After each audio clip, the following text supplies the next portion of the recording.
Baiklah, marilah kita mulai pembelajaran kita pada hari ini, yaitu kita akan membahas bab 4, kesetimbangan kimia. Pada pertemuan sebelumnya kita sudah melakukan remedi dan pengayaan penilaian harian 3 ya. Sekarang kita lanjut ke bab 4. Kompetensi dasar dan indikator pencapaian kompetensi, yaitu kompetensi dasar 3.8 menjelaskan reaksi kesetimbangan di dalam hubungan antara reaksi dan hasil reaksi. Dan 4.8 menyajikan hasil pengolahan data untuk menentukan nilai tetapan kesetimbangan suatu reaksi. Adapun tujuan pembelajaran yaitu menganalisis analogi kesetimbangan dinamis, menjelaskan reaksi kesetimbangan dinamis yang terjadi berdasarkan hasil pengamatan, menentukan harga tetapan kesetimbangan berdasarkan data hasil percobaan, dan menentukan tetapan kesetimbangan KC dan KP dan hubungan KC dengan KP. Perhatikan gambar berikut. Ini adalah gambar kertas dibakar menjadi abu. Nah, apakah abu dari hasil pembakaran ini bisa diubah kembali menjadi kertas seperti semula? Tentu saja tidak dapat ya. Nah, ini merupakan contoh reaksi yang berlangsung searah atau tidak dapat balik. Jadi reaksi kimia itu terbagi menjadi dua, yaitu reaksi irreversible dan reaksi reversible. Reaksi irreversible itu adalah reaksi satu arah atau tidak dapat balik. Sedangkan reaksi reversible adalah reaksi bolak-balik. Di dalam kehidupan sehari-hari itu kebanyakan terjadi reaksi irreversible, seperti contohnya tadi reaksi pembakaran kertas ya. Nah, reaksi reversible ini biasanya terjadi di laboratorium ataupun di industri-industri, itu banyak terjadi reaksi reversible. Kita bahas kesetimbangan dinamis pada penguapan air. Nah, ini ada air, kemudian ini botolnya terbuka ya. Jadi air itu akan mengalami penguapan ya. Uapnya air ini karena tidak ditutup, maka uapnya akan keluar, sehingga lama-lama airnya ini akan berkurang. Kemudian botol yang kedua ini ditutup, botolnya ditutup. Ini laju penguapan lebih besar dari laju pengembunannya, jadi ada uapnya ini menyentuh tutup ataupun botol, kemudian dia akan terkondensasi menjadi embun dan akan menetes menjadi air. Nah, ini kecepatan penguapan itu lebih besar daripada laju atau kecepatan pengembunan. Ini belum terjadi kesetimbangan. Kalau yang awal tadi tidak terjadi kesetimbangan ya, ini belum terjadi kesetimbangan. Kemudian untuk botol yang ketiga ini sudah terjadi kesetimbangan ya, dimana laju penguapan itu sama dengan laju pengembunan. Jadi kecepatan yang menguap itu sama dengan kecepatan yang menjadi embun. Nah, ini adalah kesetimbangan yang dimaksud dengan kesetimbangan. Nah, syarat terjadinya reaksi kesetimbangan yang pertama adalah reaksi bolak-balik. Dalam keadaan setimbang terjadi reaksi dalam dua arah. Kemudian sistem tertutup. Jadi sistem suatu sistem reaksi di mana zat-zat yang bereaksi dan zat-zat hasil reaksi tidak ada yang meninggalkan sistem. Syarat yang ketiga adalah bersifat dinamis. Secara mikroskopis, reaksi berlangsung terus-menerus dalam dua arah, dengan laju reaksi pembentukan sama dengan laju reaksi penguraian. Perhatikan grafik perubahan laju reaksi terhadap waktu pada reaksi bolak-balik. Ya, di sini laju reaksi atau kecepatan reaksi, ini waktu. Nah, V1 itu adalah laju reaksi dari kiri ke kanan ya, untuk menghasilkan produk. Sedangkan V2 itu adalah laju reaksi dari kanan ke kiri ya. Jadi reaksi balik. Pada awal V1, karena konsentrasi reaksi masih besar dan produk belum terbentuk ya, ini tadinya lajunya atau nilainya itu maksimal ya. Kemudian seiring berjalannya waktu, terbentuknya produk dan reaktan semakin berkurang, maka lajunya semakin berkurang. Sebaliknya dengan V2 atau laju ke kiri ya. Pada awalnya nilainya adalah 0 karena belum terbentuk produk ya. Jadi tidak ada reaksi yang balik. Nah, seiring berjalannya waktu, produk terbentuk ya, lajunya semakin bertambah ya. Nah, suatu saat itu laju ke kanan sama dengan laju ke kiri. Nah, inilah yang disebut dengan kesetimbangan. Nah, jadi keadaan kesetimbangan itu tercapai pada saat V1 sama dengan V2 ini.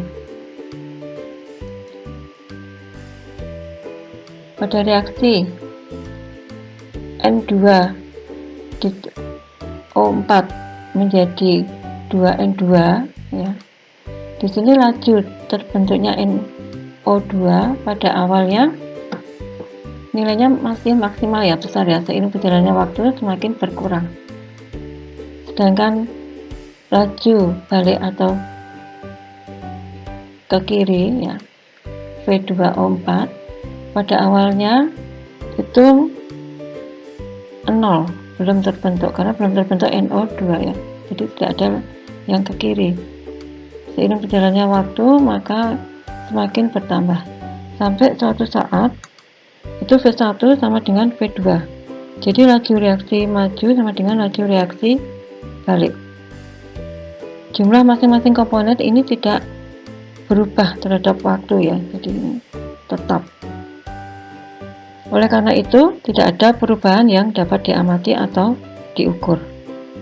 Keadaan seperti itu disebut keadaan setimbang atau dalam kesetimbangan. Akan tetapi dalam percobaan yaitu menunjukkan bahwa dalam keadaan setimbang reaksi tetap berlangsung pada tingkat molekul ya. Jadi reaksi tetap berlangsung pada tingkat molekul atau tingkat mikroskopis. Jadi tidak bisa diamati secara kasat mata. Oleh karena itu kesetimbangan kimia ini tadi disebut dengan kesetimbangan dinamis.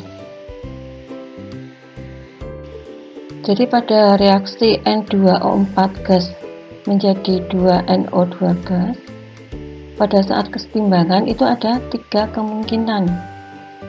Kemungkinan yang pertama, yang A, jadi nanti pada saat kesetimbangan konsentrasi, ini konsentrasi, ini waktu ya, konsentrasi N2O4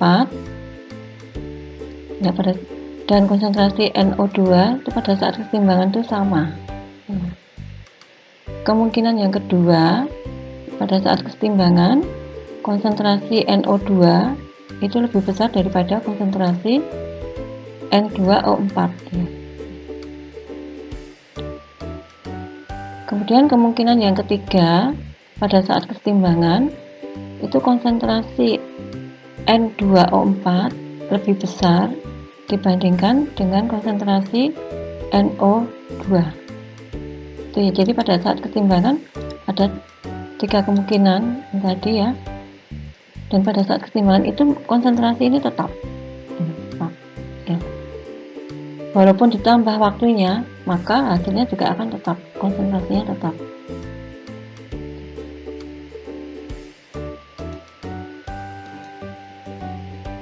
Keseimbangan itu ada 2 macam, yaitu keseimbangan homogen dan heterogen. Untuk keseimbangan homogen, yaitu keseimbangan yang semua komponennya satu fase atau wujudnya sama. Misalkan N2 gas ditambah H2 gas bereaksi menjadi 2NH3 gas. Ya. Jadi ini fasenya sama semua, gas semua ya.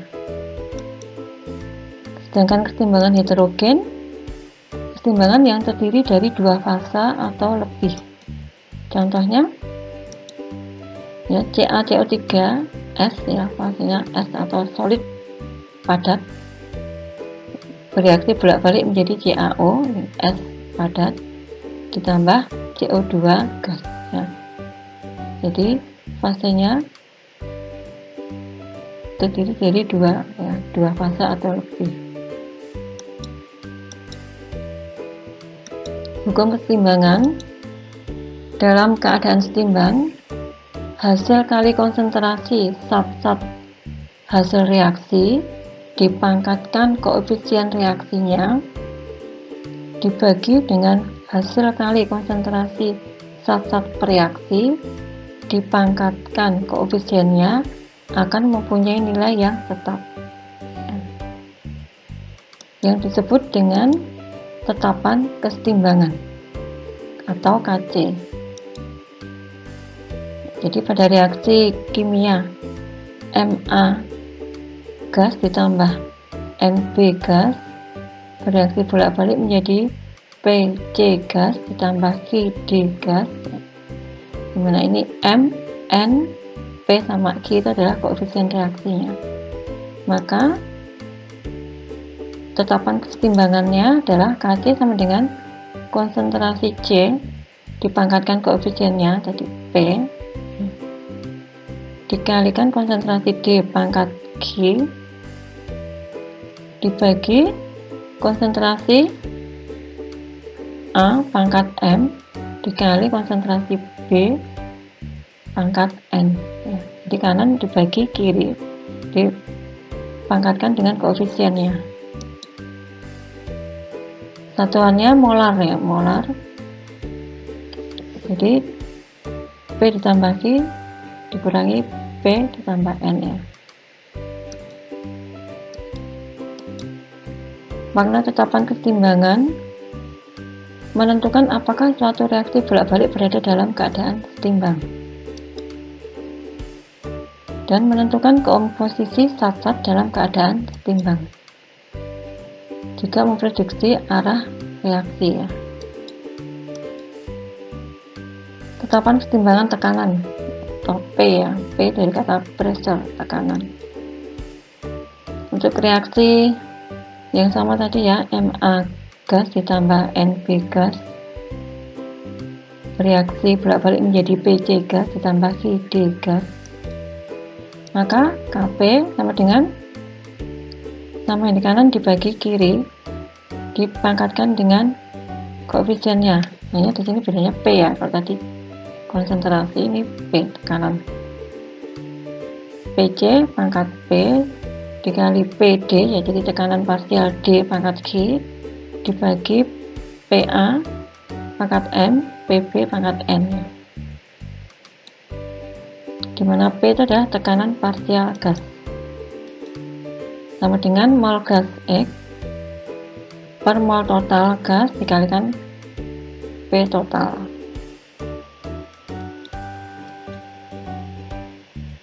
Hubungan Kc dan Kp. Tekanan parsial gas bergantung pada konsentrasi. Kita gunakan rumus gas ideal, PV sama dengan nRT. Jadi P sama dengan, ini V nya pindah sana ya, jadi N per V kalikan RT. Nah, N per V disubstitusikan ke persamaan Kp ya, akan diperoleh hasil KP sama dengan KC RT pangkat delta N, di mana delta N itu adalah selisih jumlah koefisien produk dikurangi dengan jumlah koefisien reaktan. Jadi jumlah koefisien kanan dikurangi jumlah koefisien kiri. Tetapan keseimbangan untuk keseimbangan heterogen ya. Tetapan keseimbangan hanya bergantung pada komponen yang konsentrasi atau tekanannya berubah selama reaksi berlangsung. Untuk zat padat murni atau S ya, solid, dan zat cair murni atau L, liquid, itu konsentrasinya tetap ya, sehingga tidak disertakan dalam persamaan tetapan keseimbangan. Sebagai contoh soal, yang pertama adalah tuliskan persamaan KC atau tetapan keseimbangan konsentrasi untuk reaksi keseimbangan berikut. N2 gas ditambah 3H2 gas bereaksi bolak-balik menjadi 2NH3 gas. Pembahasan, maka KC sama dengan kanan dibagi kiri ya. Jadi konsentrasi NH3 dipangkatkan dengan koefisiennya dibagi konsentrasi N2 pangkat, ini koefisiennya 1 jadi pangkat 1 dikali konsentrasi H2 koefisiennya 3 jadi pangkat 3. Contoh soal nomor 2, tuliskan persamaan KC untuk reaksi keseimbangan berikut. Al3 plus Ag ditambah 3H2OL bereaksi bolak-balik menjadi AlOH3S ditambah 3H plus Ag. Pembahasan, KC sama dengan kanan dibagi kiri ya, karena ini fasenya S solid atau padat dan ini L liquid, itu tidak berpengaruh, tidak kita perhitungkan ya, karena konsentrasinya ini tetap ya, tidak mempengaruhi keseimbangan, sehingga harga KC itu sama dengan H plus pangkat 3 dibagi Al 3 plus. Contoh soal yang nomor 3, tuliskan rumus KP untuk reaksi keseimbangan berikut dan juga tuliskan pula rumus hubungan KP dan KC untuk persamaan reaksi kimia 2N2O5G bereaksi bolak-balik menjadi 4NO2G ditambah O2G. Pembahasan, KP ini kanan dibagi kiri ya, dipangkatkan koefisiennya, tapi ini P, yaitu P NO2G pangkat 4 ya. PNO2 pangkat 4 dikalikan PO2, karena ini koefisiennya 1 jadi pangkat 1 tidak usah ditulis satunya, dibagi PN2O5 pangkat 2, itu harga KP. Kemudian rumus hubungan KP dan KC tadi dari yang sebelumnya sudah kita bahas ya, hubungan KP dan KC itu KP sama dengan KC kali R kali T pangkat delta N. Delta N itu adalah jumlah koefisien kanan dikurangi jumlah koefisien kiri. Jumlah koefisien kanan ya, kanan tanda panah ini atau produk ini 4 ditambah 1 jadi sama dengan 5 ya. Kemudian jumlah koefisien yang kiri itu 2 ya. Maka KP sama dengan KC R kali T pangkat ini 5 dikurangi 2 jadi KP sama dengan KC R kali T pangkat 3 ya. Kemudian contoh soal nomor 4, tuliskan rumus KP untuk reaksi keseimbangan berikut dan juga tuliskan pula rumus hubungan KP dan KC. Perintahnya sama seperti tadi ya. persamaan reaksi kimianya, CaCO3S bereaksi bolak-balik menjadi CaOS ditambah CO2G. Ya. Jadi S ini tadi karena bentuknya padatan ya, jadi konsentrasinya tetap tidak berpengaruh terhadap rumus Kp maupun Kc, sehingga Kp sama dengan PCO2 saja ya. Sedangkan rumus hubungan Kp dan Kc ya, Kc sama dengan Kc R kali T pangkat delta N. Delta N tadi jumlah koefisien kanan dikurangi jumlah koefisien kiri. Jumlah koefisien kanannya ini karena ini S tidak diperhitungkan, jadi hanya ini saja ya, hanya CO2 saja, itu 1 ya, kita masukkan ke rumus ini ya, Kc sama dengan R kali T pangkat 1 ya. Atau Kp sama dengan Kc kali R kali T ya. Contoh soal yang nomor 5, perintahnya sama ya. Tuliskan rumus Kp untuk reaksi kesetimbangan berikut dan juga tuliskan pula rumus hubungan Kp dan Kc. Persamaan reaksi 2HIG bereaksi bolak-balik menjadi H2G ditambah I2G. Maka pembahasannya Kp sama dengan pH2 dikali Pi2 dibagi PHI pangkat 2. Kemudian hubungan Kp dan Kc ya, Kp sama dengan Kc kali R kali T pangkat delta N.